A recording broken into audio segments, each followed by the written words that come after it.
All right. Okay. All right. Now then, we got the purpose of the Evap system, and I asked you this a few minutes ago. The purpose of the evaporative system is to trap gasoline vapors, or which of these? What, in other words, what are gasoline vapors? Are they VOC, CO, NOx, or HC? HC. HC. And how is hydrocarbon measured? If you're measuring it in the exhaust stream with a... For air particles, it's HC over air? Well, it's actually parts per million. Oh, okay. That's how you're going to measure HC. It's 1 part per million of air oxygen, isn't it? Well, it's nice. It goes actually up as the car goes older. Like your truck would probably have, 350, 400 parts per million. The newer cars are down a whole lot lower than that. They'll be down like 75, 50 parts per million. So the newer the car, the cleaner it runs, basically, but the more hydrocarbons goes. I remember the Toyota, the Corolla, when we used to check it, would run at about 125 parts per million, but the newer the car is and the better the emission system is set up. But now that's actually only coming out of the tailpipe. Now the Evap system doesn't measure, doesn't come out the tailpipe. It floats out into the atmosphere is what they're talking about there. Technician A says a carbon canister, which is charcoal, is used to trap and hold gasoline vapors until they can be purged and run into the engine to be burned. Technician B says the purpose of the evaporative emissions control system is to reduce the release of volatile organic compounds, which is VOC, into the atmosphere. And that would be Technician A, Technician B, both. There's the first guy right. Does the charcoal canister trap and hold gasoline vapors so they can be purged? Yes. And is the purpose of the evaporative control system to reduce the release of volatile organic compounds? Yeah, that would be, volatile organic compounds. Hydrocarbon is an organic compound. Where did it come from? From like dinosaurs? They didn't have enough dinosaurs to make all this oil. We're talking plant life. Yeah, plant life, trees and all that stuff. Charcoal canisters in the gas. So both of them, right. Yeah, both of them right. Yeah. The charcoal canister is mounted on the frame or in the engine compartment or somewhere, and there's a little line coming to it, and the vapor from that gas tank is that how whenever if you've got one that is not vented, if you ever pull a gas cap off your lawnmower and it as it's trying, it's got vapor pressure in there. And so that vapor pressure is going to shove that vapor down that line, and it's going to go into that carbon canister, and it's not going to leave, even though that canister may be vented to the atmosphere. It stays in that carbon canister until the low pressure that's in the engine, you open a little valve and vacuum, pulls that vapor out of that carbon canister and purges it with air from out here. So you got air pushing that vapor. The vapor comes from the gas tank, and then it's sucked into the engine, and that kind of thing. Whenever somebody, and I talked about this before, but I always like to say it again just in case you forget, somebody that packs and packs and packs their tank, they get the tank so full to where some of that gasoline will slosh up there and get in that line, and then vapor will keep pushing that gas down that line until it saturates his canister with liquid gasoline. All right, so on the older cars, when we were operating the EGR, that's when the carbon canister would be purged. Like you'd have a vacuum line on the old ones, basically. You'd have your EGR valve here, with its little diaphragm and all that, and a vacuum hose, and then you'd have your purge, which you've got a little hose going like this, and this right here would go to the carbon canister, right? And then there's a little vent right here. Okay, so coming from here to engine vacuum, strong engine vacuum, you had that. All right, so they would actually split off of this, go here and there.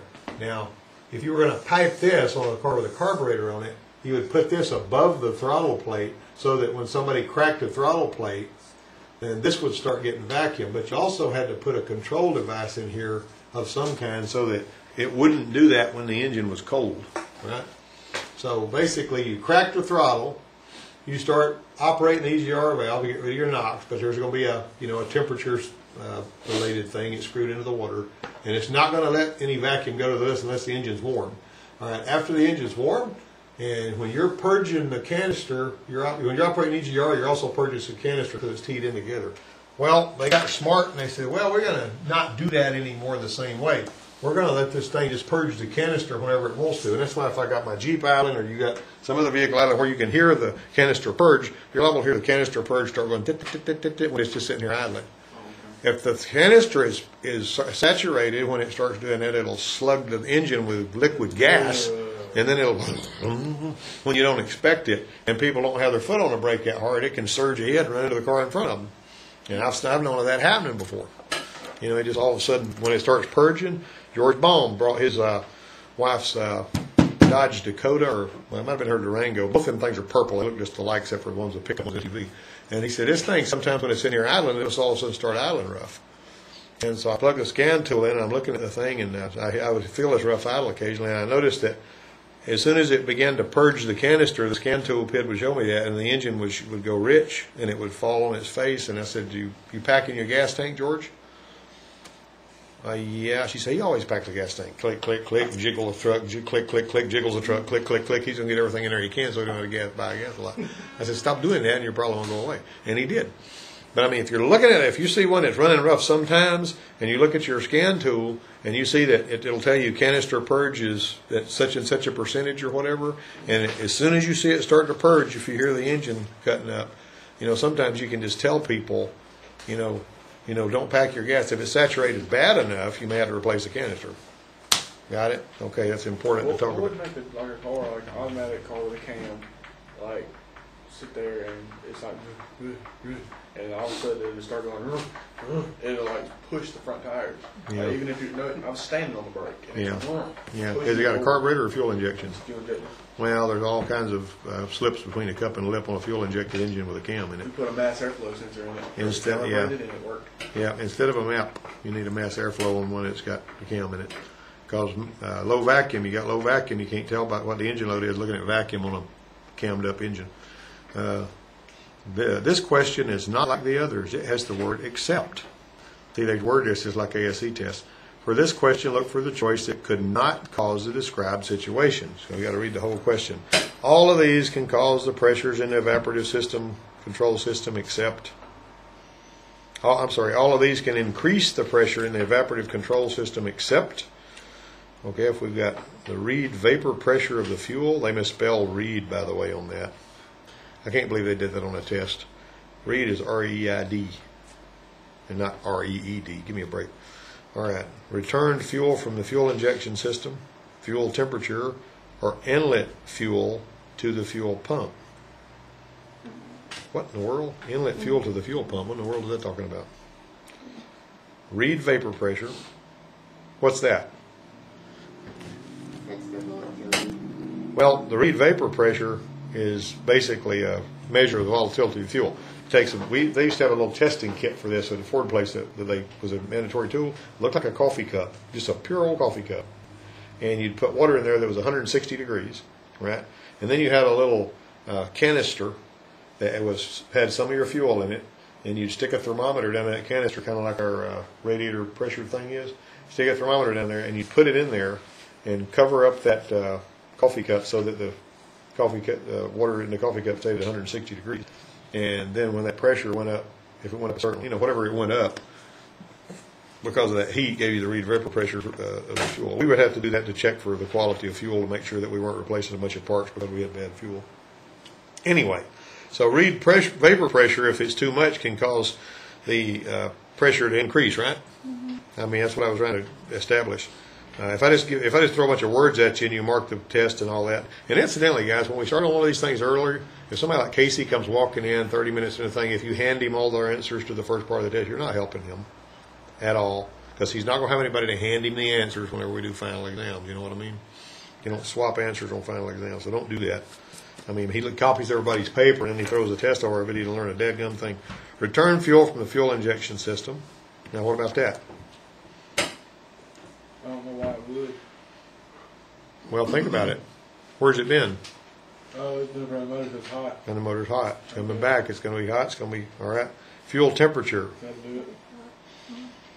Now, inlet fuel to the fuel pump is kind of a stupid wording.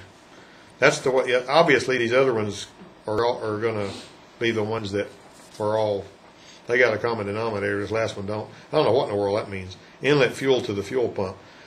Somebody needs to write a letter to this guy and tell him that this is a silly way to do that. Unless he put something in the book worded exactly the same way. It's crazy. Okay, that's going to be a D. Technician A says pressures inside the evaporative system are low and are measured in inches of water, which 1 psi of vacuum is 28 inches of H2O. That's a heck of a lot, isn't it? Mm-hmm. All right. Technician B says the typical Evap system uses a canister purge valve, which is normally open, and a canister vent valve, which is normally closed. What do you think? Is the canister vent valve normally closed? Yeah. What do we use the canister vent valve for? We got to make sure. Once again, I'm going to draw another canister. The vent valve is normally open. Ma'am? The canister vent valve is normally open. Okay. Okay, see right here? All right, we're going to have a little line here that's going to be taking our vapor in from the gas tank. We got a line here that's pulling, and you got, let's say we're just going to put a canister purge valve right here that's real simple. It's going to have two wires going to it. One's going to be hot, and the other's going to be controlled with a PCM. And this is going to be vac. And this right here is going to be to the tank. You need to be able to do this, guys. If I give you all a board exam, you're going to be able to draw this stuff without me doing it for you? All right. Now, what? See this? I drew this the way it used to be. That's the way it used to be a long time ago. Before we ever went with OBD2, before we wanted to know about the integrity of our evaporative system. All right, so we take a solenoid right here, and it's controlled, and the vent is here, right? But since the solenoid, and I'm going to have to draw this in a certain way, let's do it like this. All right, if we've got the spring under here, holding it open, we got a little solenoid here. I'm just drawing this like the way that it could be. So whenever the solenoid is energized, this goes dope. Closes. And then you've got, you're pulling. You say, the PCM has also closed this. It's got B plus coming in from your power relay or whatever. It closes that. It applies a vacuum here, a controlled amount. And in the gas tank, remember this, you got a little sensor with 3 wires going to it. Reference voltage, signal, and signal return. It's measuring the pressure in that tank. That tank is totally closed off from all atmosphere and everything. All right, and it looks for that pressure. It's meeting the pressure, and with this lock and this, and it quits putting vacuum in there, and it's got everything sealed. It's going to watch for that pressure to bleed back up. And if it bleeds back up more than a certain amount, that's when it's going to throw you a code. You know, PO 442. No, a little leak, like a split hose or something like that. It'll do that. Or if somebody put a fuel pump on there and they left it loose, you know, or maybe the seal around the fuel pump was rolled out of place and it's got air that can come and go. If it's got on the newer systems, if it's 20 thousandths of an inch, that's tiny. That's half a spark plug gap. This will pick it up, and it won't like it. All right. Now, after it releases this, and I'm going to tell you this because I don't think I've ever told you all this before. After it releases that, it wants to see this jump back up. If it doesn't, because this screen in here is clogged, then you're going to throw a code for it won't bleed up. See? See what I'm saying? And that's the long part of it. Ben, did you get a message I left you? No. And that's something I got to talk to you guys too about. Ben is, whatever else you might think about Ben is honest. Ain't that right? Ben will tell you the truth. So Ben fills out his application, and before he had any training or anything, he got hired to do oil change jobs and all that. For whatever reason, they were afraid that he didn't, know enough about what he was doing, and so they cut him loose. And so Ben fills out his application over at the Nissan place, and he says, I got fired from one job, and the other one just didn't work out. Well, the Nissan place is, crap, well, I hired this guy. He was just being honest, But, I mean, that was what Lamont was saying. Golly, he said they're scared to hire him now because he put that on his application. What I would have put on there is, I knew I wasn't able to perform in that job, so I got some training. And I knew I'd be able to do better or something like that. You know what I'm saying? Or, the reason for leaving. because I didn't have enough training, and so now I have more training. There's ways you can tell the truth and, also fill it out the right way. Of course, JT is slippery. He can make it through that. My last boss that fired me, Yeah. he told me I had to call him, he'd give me a recommendation for get down. Yeah. Because he didn't want to fire me. His big boss made him fire me. Yeah. You get out. All right, so the big boss didn't like him, that's bad. Okay, everybody understand this? You understand what I was telling you? That's basically the way that worked. Now, what I told you about, too, these clog up with dust. This will clog up with dust, so what they've done now is you'll see on these vehicles, this thing here will have a long pipe going over here to an air filter kind of a thing that's supposed to trap the dust before it ever gets here and all that. You don't usually have to change those a lot. You can, but most of the time, if you've got one that won't bleed up, and I've got pictures in my emissions folder I can show you where one was clogged slam up with dust, and also there was a bunch of dust in the canister. So you got to replace the canister and that vapor vent valve. Now, ma'am? Where's the canister? That's the canister. That's the canister, that's right. This is actually the carbon canister, and that's I probably should draw charcoal. This is all the charcoal stuff that's in the canister. It's like a sort of a mesh sort of stuff that's got just saturated with charcoal. And this is where all of the vapors coming in from the tank are stored. They stay there. Now, something else, now the gas tank I drew very small because I didn't have room on this picture, but that's where the gas tank is. There's a pump and the sending unit and all that other stuff in there, and a little coming out of the top of the gas tank is where this is. And the gas tanks are made with the shape so they'll have airspace in the top of them and all that. And so one of the people came in through. Oh, another thing I wanted to tell you about too, your gas tank. Everybody got this like you need it? Everybody through with this? Yeah. All right. Something else that you might have noticed too, and this is sort of they do this slightly different ways on some vehicles nowadays, but where your gas tank pipe goes in, this is your pipe coming in, you got this hose that goes on there, right? Right. You also got a hose within a hose. You might have seen that. Everybody ever seen that? There's a hose within a hose. Yeah. All right. And whenever you're filling it up with gas, when the gas comes there, that's when your pump clicks off. Yeah. If for some reason this hose comes loose from up in here, and sometimes it can do that, it falls down in the tank so that you don't have a hose within a hose, you can't get any gas in that thing. Click, click, click, click. As soon as you start putting it in there, it clicks the thing off. Now that hose within a hose, lets that thing breathe. There's some peculiar stuff going on there. But the fact is, if you got one that won't take the gas, it's usually related to this system here, and it's slightly different on different vehicles, but you can figure out usually what's going on there. All right, not all of them are this simple, but most of the ones that you see are that. When you pull a gas tank off, you can see it. Some of your Mazdas and Mercedes and all that stuff is so incredibly complex, that you just about got to do a whole study on it. All right, then. Let's see, inches of water. Okay, let me ask you this again. The evaporative system uses a canister purge valve, which is normally open. Is that right? No. That's not right, is it? It's going to be normally closed. And a canister vent valve, which is normally closed. So they're totally backwards on that. This right here is part of the evaporative system on a Dodge pickup. Basically, that's part of the check-in. This is a part of the valve that's got the little switch in it. The natural vacuum leak detection. We replaced that on George Bombs. There is another evaporative emission part that I got up here. These things right here, for the people that are trying to feel like you're wasting their time if you're talking about evaporative emission. Well, I don't know. Oh, here it is. See this? This is one like what goes on my Jeep. See that one there? See the similarities? These look vaguely similar, and the connectors look the same pretty much. See what I'm saying? And this one here gets a vacuum from the and it actually does the. So you notice right here it says can. That's going to the canister and so on and so forth. But whenever you're doing work on one of these, you need to research exactly how it works. That's a filter right there. You notice that's a filter. This is going to the filter. And so this is going to purge the canister right here on that.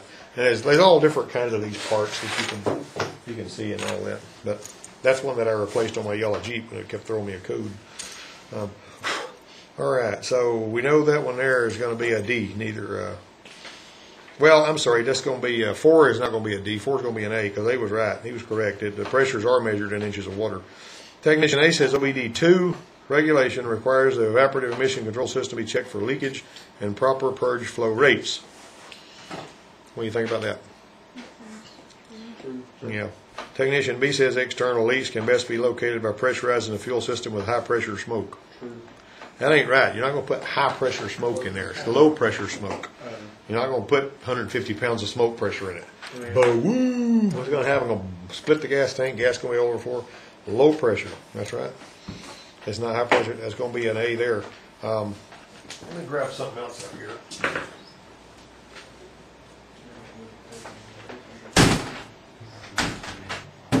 See that wire harness right here?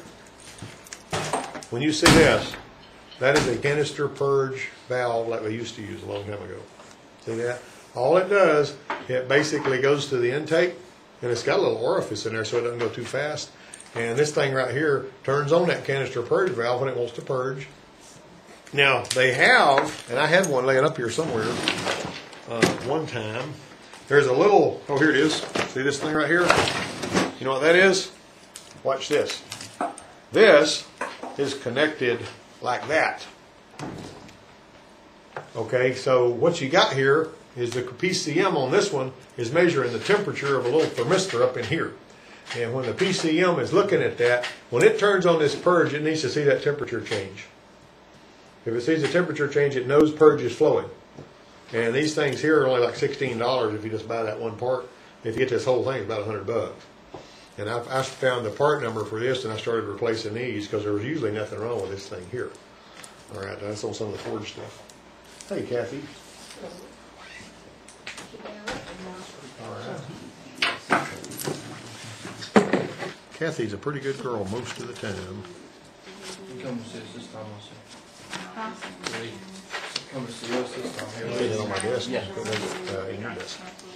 All right, so. No. All right, everybody got that? Everybody familiar with that? My son left his jacket at my house. Yep. Oh, boy. All right, so now hear what I'm talking about here. That system I just showed you with that little temperature sensor in line is the one that tells it does it. That's the non-enhanced system. All it does is it tells the PCM that EGR is flowing. That's all it shows. I'm sorry, not EGR, Evap is flowing. The other one, which is the one that measures the pressure on the tank like I did a while ago, that's the enhanced system. And not only does it know if it's flowing, how else could I tell it was flowing if I wanted to measure it? What else is going to change? If I'm going to do a feedback, if I'm a programmer and I'm saying, okay, what else can I look at on the engine that's going to tell me if I'm actually flowing evaporative? Vacuum maybe, but I would look at idle air control. Idle air control is going to do something because it's trying to hit a target idle speed. And if you're pulling that stuff in there, it's going to change that idle speed, and the idle air control is going to change. And it's actually looking at that to see if the idle speed changes, and it has to correct with the idle air control. So that's how those rationality checks work. You see, I need you to have to say all this stuff so you guys can think the right way, right? Okay. All right, then. Technician A says, let's see, never mind. Which of these substances used in vapor canisters can absorb volatile organic compounds? Desiccant, carbon, pleated paper, or organic absorber? Desiccant. Not desiccant, that absorbs moisture. No, what is this? Desiccant is the little bag that says do not eat. It comes in your pills. You see? Like what was in the and then a accumulator. No. I'm gonna say either B or D. Huh? B or D. Carbon could absorb it, and so could an organic absorber. Well, B is really the right answer for that. Define organic absorber. Like, it'd be carbon. I have no clue. All right, which of these evap valves are normally closed? I used to put words on here that didn't make any sense when I was writing the test. I'd put something about a heated hydrocarbon vent. Just confused the crowd, everybody. Which of these evap valves are normally closed? Canister vent, canister purge, both canister purge and canister vent, or neither canister purge nor canister vent? B, canister purge. Yeah, the canister purge is normally closed. It's not going to let anything through unless it's energized. Right? I had another one of those things too that I had over here. Here's one. See this one right here? Now this little canister purge valve here come off of a Kia, I think a 2003 Kia. And if you actually try to put, if you try to put a vacuum on that, when you energize that little Bosch connector, it goes click and it starts passing air through there. It's like a diode that's controlled by electrode. That's just a little solenoid. Yeah, well, no, it won't go either way. Oh, okay. Yeah, it won't pass anything either way until you energize it, and then it does. But that's a cool little solenoid, and that was off of a Kia. But I mean, see how different they look, but they're all doing the same job.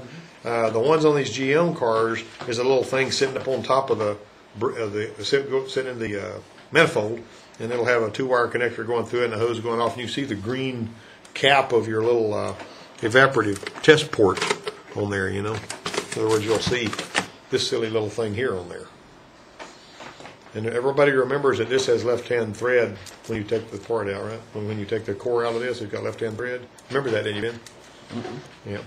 You going to go over there to see Greg? Mm-hmm.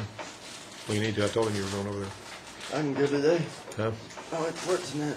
Cool. All right. Well, I'm going to tell him you're coming then. All right. Let's go down here. Flip over to our next page. Trying to make this. Evaporative emission control systems operate on low pressure measured in inches of water. 1 psi per square inch is equal to how many inches of water? We've already been there, 28, right? H is supposed to be C.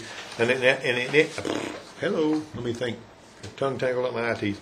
An inadequate purge flow valve will trigger which of these DTCs? See that you got your book open? Can you tell me? An inadequate purge flow rate will trigger which of these DTCs?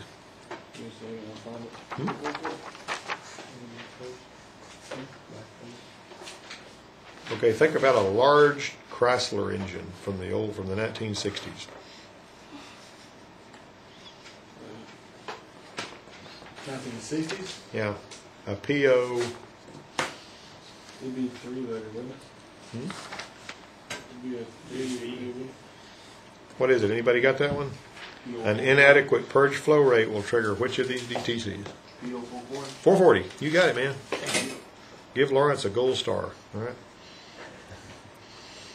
Number 10. Before an evaporative emission monitor will run, the fuel level must be at which of these levels? 15 to 85%, 75%, 25%, or a fuel level is not important. That's going to be 15 to 85%, isn't it?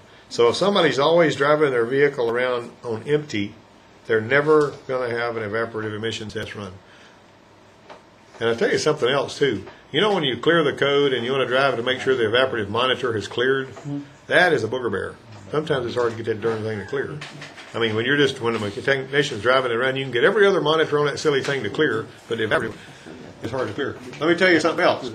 Your high-end scan tools, particularly your manufacturer-based scan tools, you can actually do an evaporative systems test, and it will automate. It'll close the vent. It'll apply a vacuum with the engine running. It'll watch the little the pressure in the tank, and it'll see if it bleeds back up, and it'll tell you right there on your screen if you got an evaporative problem while you're watching it. The high-end scan tool will do that. Really handy. You know, you got that. But just keep that in mind. See, because sooner or later somebody's going to throw you a ticket with an evaporative code, and if you're sitting here whirling around like, you know, can't find your fanny with both hands because you didn't listen in class, you're going to be, you know, get smacked. Low pressure smoke installed in the system can be used to check for leaks. That's what Technician A says. Technician B says nitrogen under low pressure can be installed in a fuel system to check for leaks. Who's right about that? Why would you install nitrogen? Well, because nitrogen's inert. But it doesn't do anything. It won't show up. Technician A is right. Well, yeah, but you can use soap bubbles or listen to it with a hypersonic leak detector. Matter of fact, they initially, before smoke machines got real prevalent in checking evap systems, they would actually send us a nitrogen bottle so we could put regulated nitrogen in there, and then they sent us a little hypersonic detector so we could hear that air going, you know, hissing out of there. And something else they would do is they gave us a sound generator so that we could fill the whole system up with sound. And this detector, you know, whenever you would point them at each other, would go beep, beep, beep, beep, beep, you know, because it hear, and it would give you an alarm. So if you fill the whole system up with sound with this sound generator and went down the pipe, if it picked up that sound coming out, that all went out the window because it was stupid and it didn't work. It sounded good in theory, but the thing that works better than anything else is your Q-beam light and your smoke, right? But remember what you got to do. You got to take your Q-beam light and you got to make sure that you got smoke coming out the gas cap before you ever put the gas cap back on. And all that. I'm not going to be able to talk right now. All right. Now, which of these gets collected? Wait a minute. I'm sorry, I'm reading the wrong question. All right. 11 days, right? Yep. Yep. Well, actually, no. 11 is going to be C. Both of those people are right. You can actually check for leaks with the nitrogen. And let me tell you how you would do that, too. I mean, in addition to, looking at it for soap bubbles, if you pressured it up and then you sprayed soap bubbles in there, you'd see bubbles, right? How many of you know that whenever you close all the doors on your vehicle, let's look for a wind noise, right? Close both the doors on your vehicle. You turn on the blower on high. You turn it, you put it on norm, so it's pulling air from the outside. Turn the blower on high, and then you've got what? Positive pressure inside the vehicle, right? Okay, then you can take your cigarette, because a lot of you smoke. Take your cigarette, and you let smoke waft off of the little cigarette right there around the doors trim, and the smoke will blow. So you're doing it with no tools. You're closing the door, you're turning the fan on high, you're letting your cigarette smoke come off of the burning cigarette. And if you're, you got to be in a place where there's no wind. I mean, obviously, if everybody got a shot fan's blowing, it ain't gonna work. But you're in a real still place where there's no wind disturbing it. The only moving air is going to be blowing out past the wind noise. Right there, the corner of the door or whatever is blowing your smoke out. Ding, that's where you are. Ta-da! Then you can take your Dr. Scholl's and spray some of that white powder on it and close the door real gentle and open it back up, and you'll see a place where it didn't wipe the powder on. Cool. Your truck is forevermore going to have wind noise. You can forget that. That thing is old and junky. All right. Thank you, Richard. 85 S10, and you're worried about wind noise. No, it's bad. It's like, Yeah. It's supposed to be on an 85 S10. Just live with it. Okay. Now then. That's making him feel real good. You got a starter now anyway that works. I think they sent me a high torque main starter, to tell you the truth. Yeah. A small leak is detected by the evaporative emission control system monitor that can be caused by a loose gas cap, which DTC will likely be set. What do you think? I think they do. I second that motion. Well, yeah, it's 8. It's both. PO 440 or 442. What does the 446 mean?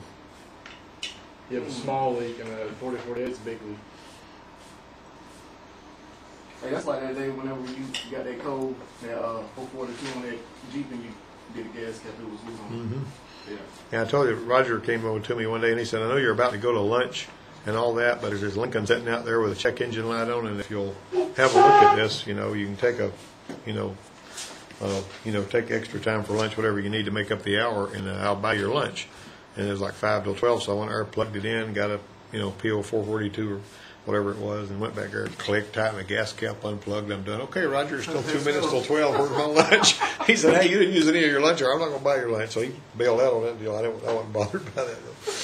But which of these gets collected and stored in the, incidentally, 12 was supposed to be A, but which of these gets collected and stored in the evaporative emission canister? This is not hard. B. NOx emissions? No, that's not right, is it?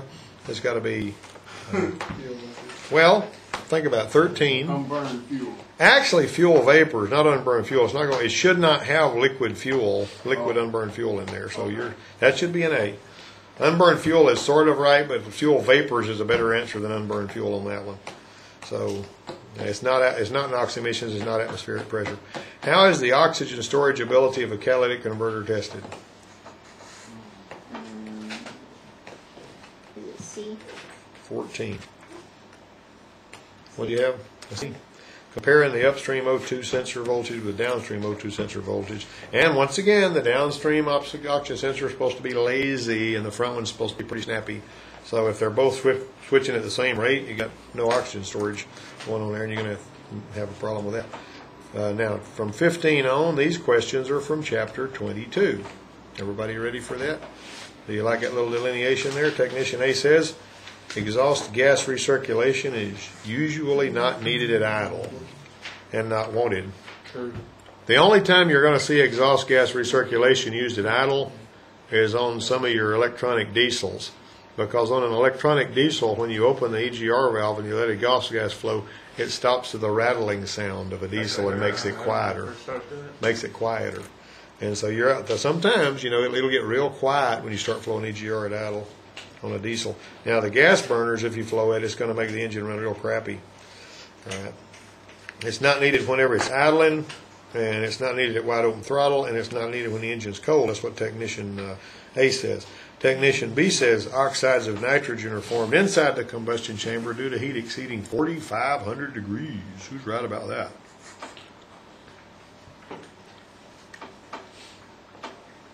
Why is everybody so quiet? What have I told you about the temperature that's exceeded when? What temperature is exceeded that makes NOx? And what is the temperature threshold where NOx is made? Above 300 this? degrees? No. It says below 2,500. 2,500 degrees. When it burns, during that burn, the combustion chamber temperature, the actual temperature of the burn is what we're talking about, not the temperature of the engine. Oh, okay. You're not thinking about the coolant temperature and like that. And it gets really hot in there. All right. So 4,500 degrees is ridiculous because steel vaporizes at 3,000 degrees, right? Well, pistons and stuff. Matter of fact, the space shuttle gets up to about 3,000 degrees on its belly when it's coming back into the atmosphere, 17,000 miles an hour. Exhaust gas recirculation is generally not needed under all the following conditions except cruise speed. It's needed when you're cruising, but not at cold, not wide open, and not idle. See, that's a double whammy. You notice these people are saturating you with this information, so you'll just be able to remember to say it right off the top of your head without a problem. Technician A says, cruise speed's what you're wanting on that one. 17, Technician A says recirculating 6 to 10% inert exhaust gases back into the intake system increases peak temperature inside the combustion chamber. Does it? Hello? Does it increase combustion chamber temperature? Yeah. Whoa. Does it or does it not? Now, wait a minute now. Well, You're putting inert gas in that doesn't burn. Yeah. 17, Technician A is a bonehead because it's not going to increase peak temperature.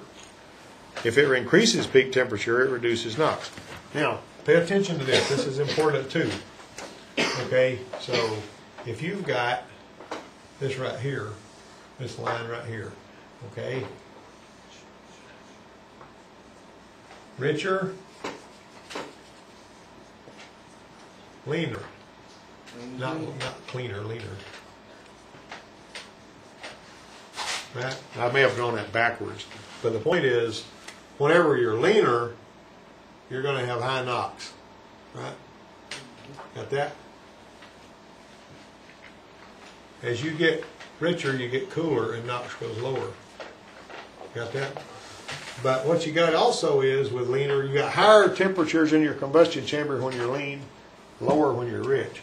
But what you got here is you got high, you see, this is NOx. The leaner you go, the more NOx you get. If you got richer, your hydrocarbons are basically going to be higher. And as you go leaner, you're going to lose those. Right? All right, but what goes up? Heat. Huh? The leaner you No, go, I mean, like, what about CO2? Yeah. All right, HC and CO are both going to follow a similar track. CO2 is going to go up. Like that. Got it? CO2, and this line right here represents what? 14.7 to 1. Right? That's what that meant. That's stoichiometric. So if you're right there on that line, the nasty stuff is low and the good stuff is high. Regardless of what they're telling you, from wherever, CO2 is green. I mean, we need to make more CO2 if we want the trees and grass to be happy. If the trees and grass could talk, and they found out we were going to cut off their CO2 supply, they would be screaming. That's like somebody coming to you and says, look, we're going to cut off your oxygen because we think it's better for the planet for us to cut your oxygen off. Well, you're not liking that because you're going to die, right? You know Okay. that movie that happened. Yeah, I know about. Kill people in the movie. Well, it wasn't trees that did that. That was. I saw that. That wasn't trees that did that though. Well, that was I saw it, but that was weird. How did trees kill people in the movie? It caused people to go crazy and kill themselves. Weird, man. It was like the earth was killing people, but making them go crazy and kill themselves. Yeah, but it was pretty disturbing to watch in places too, wasn't it, Lee? It was. Right now, then, what causes the oxygen and the nitrogen, the nitrogen and the oxygen in the air to combine and form oxides of nitrogen? We just talked about it. Come on, it's not hard. Lee, what is it? We just got through talking. Did we have brain dead people in here not paying attention? Hello? I'm still trying to figure out what you said for 17. 17? Okay, so, okay, maybe I didn't finish that one. Maybe I should have. Technician B says vacuum operated EGR valves are usually exhaust back pressure controlled to help match EGR flow into the intake with the load on the engine. Okay. You was asking me 18? I think it's 8. Yeah. It is a. Let me show you this, guys. You see this? You see this EGR valve here? This EGR valve here is vacuum controlled, right? Now, if you can take a brand new EGR valve like this, and you cannot apply vacuum here and open that EGR valve. It's got a little pintle in here. You notice you got a port here and you got a port here. This is coming from the exhaust. When you open it up, the exhaust comes in there and goes through into the intake. And it goes in there in a place where it's going to be evenly distributed to all the cylinders. Well, with this one right here, in order for it to open, it's got a double diaphragm in it. And with exhaust back pressure, it's got to go in the bottom of this thing because it's got a hollow stem. And it closes a little bleed. And when it closes that bleed, then you start getting EGR. And if you ever lay your hand on one of these while it's operating, and you roll your, no, not really, it's hot down here, but it's not hot up here. You lay your hand on that right there, feel that bottom of that metal thing, you'll feel it fluctuating. It doesn't just go thump. If you lay your hand on one of these, and GM cars had them, and some of the Ford cars had them, these right here, and it has exhaust back pressure. Now, there is another one that I had somewhere out there. I need to go get that one too, because it's really important in this project for the question.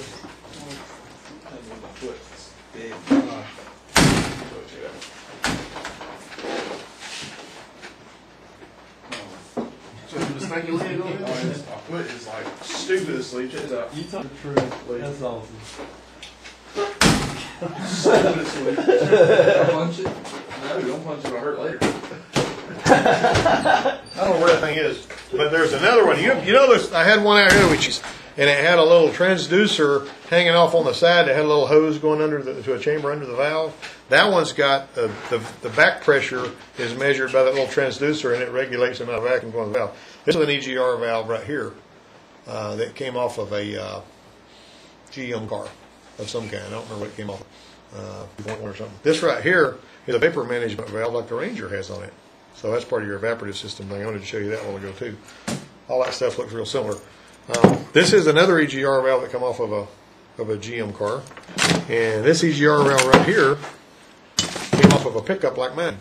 You notice it's got all of that stuff built on top of it to control it. But notice what it's notice what it's doing right here. You see this little pipe that's going around underneath where the exhaust comes in here, and it goes into the intake right there.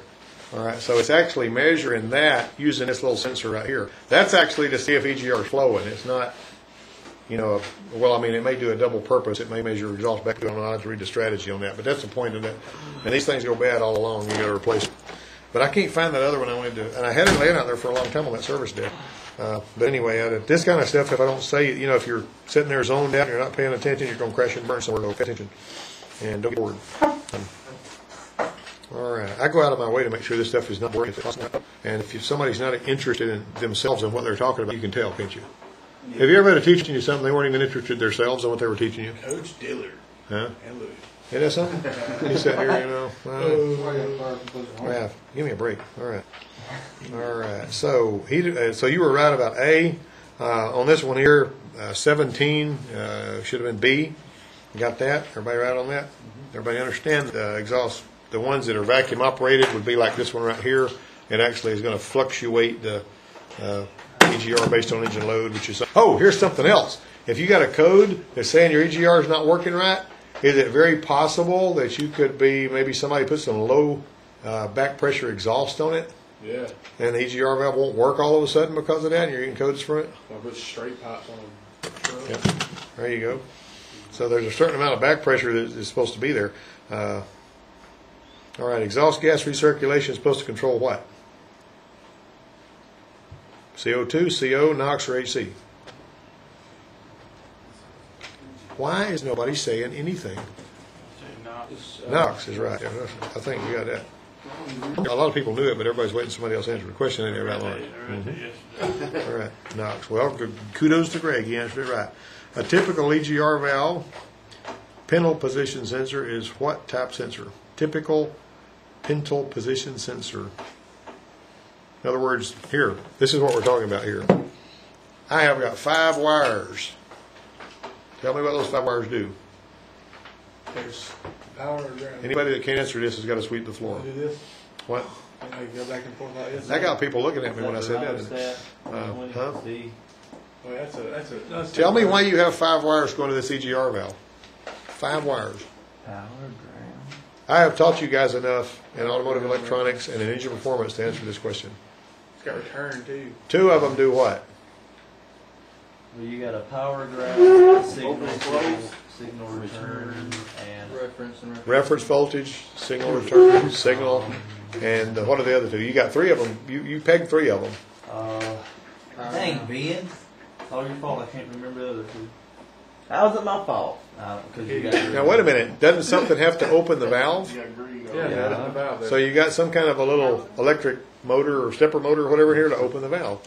Now on the Isn't that right? So you got, notice this one here, it's got 5 wires going to it too.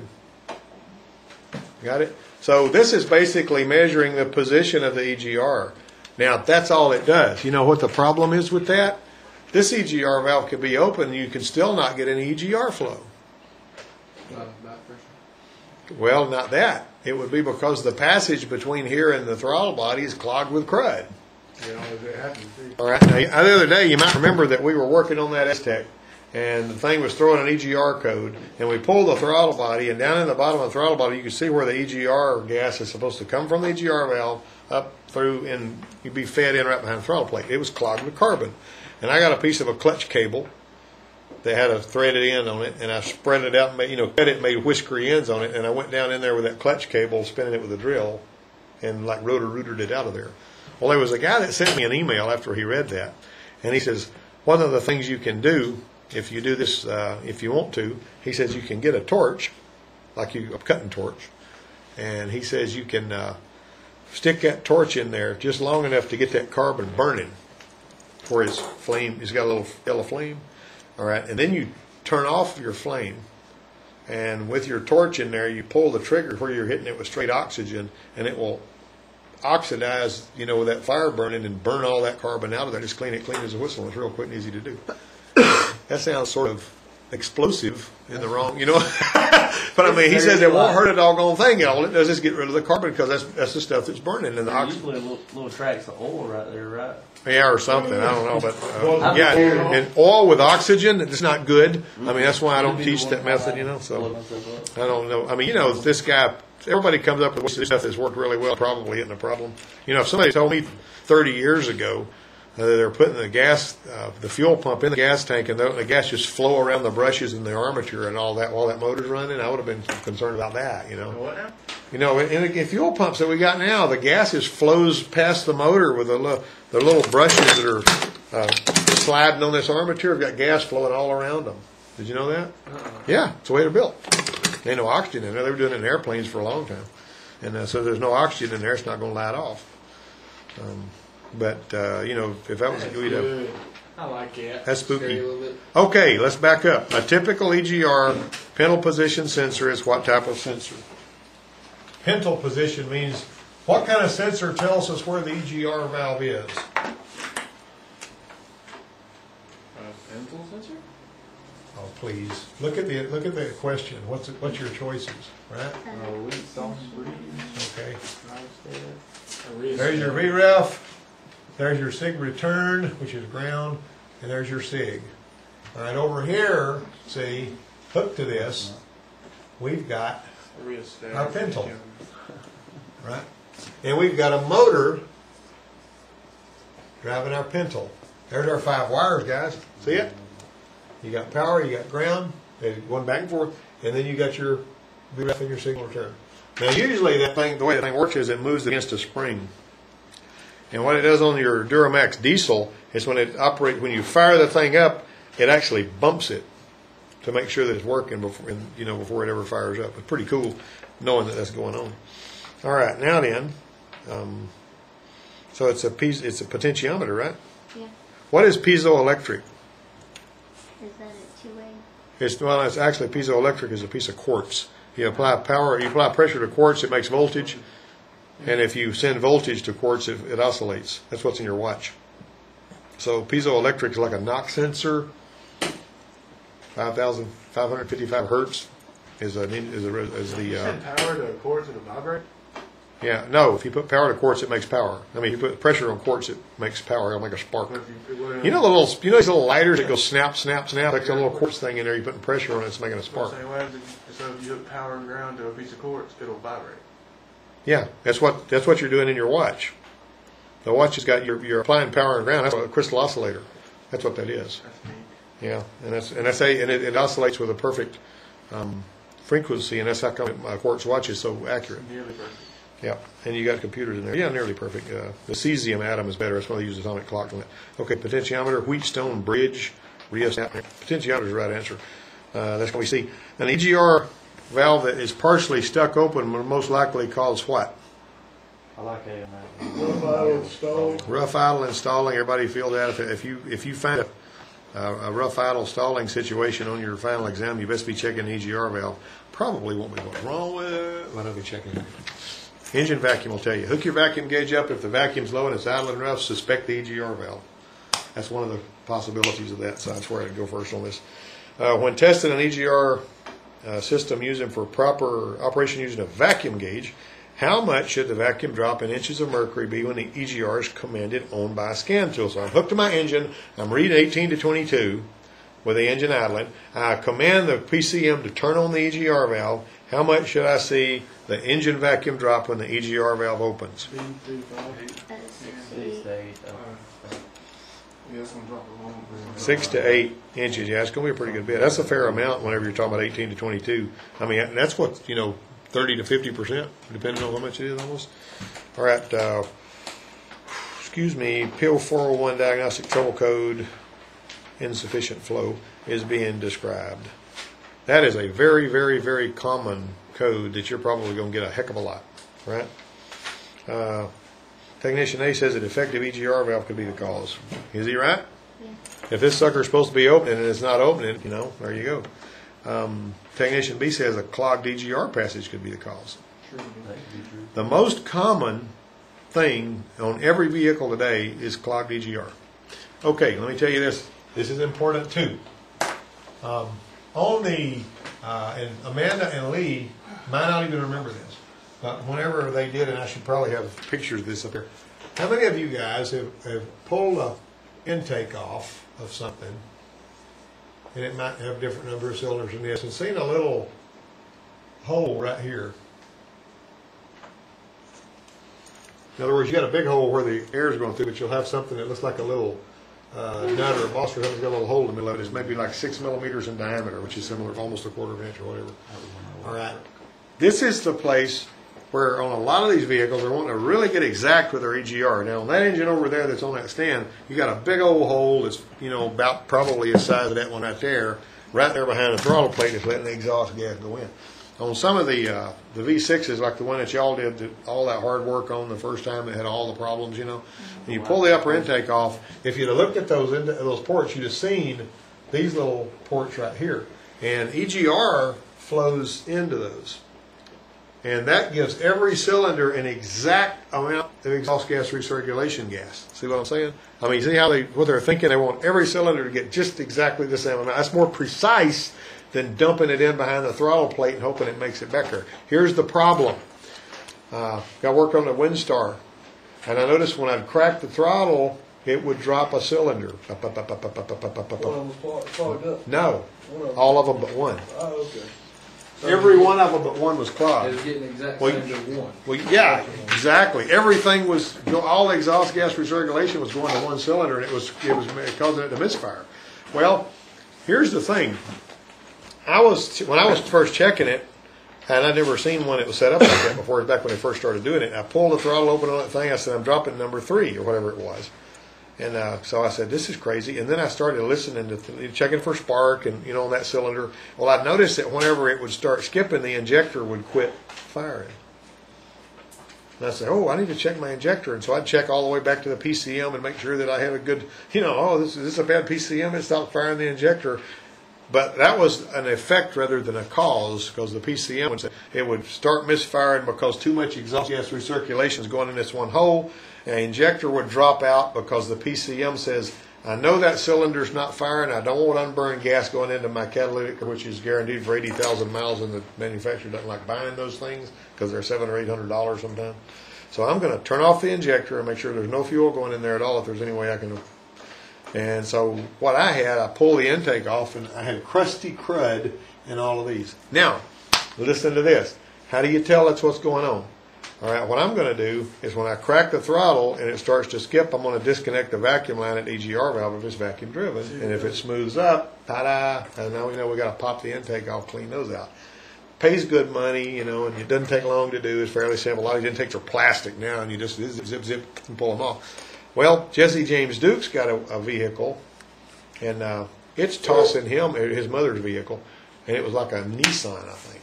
And it's tossing him a PO 301. And we're driving down the road, and it's doing this right here. And so I unplugged the EGR valve, smooth as silk. It was set up the same way. And that's why he had a misfire.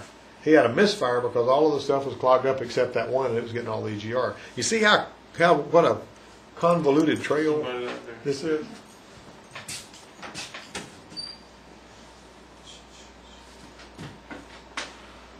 Oh man. That's my dad.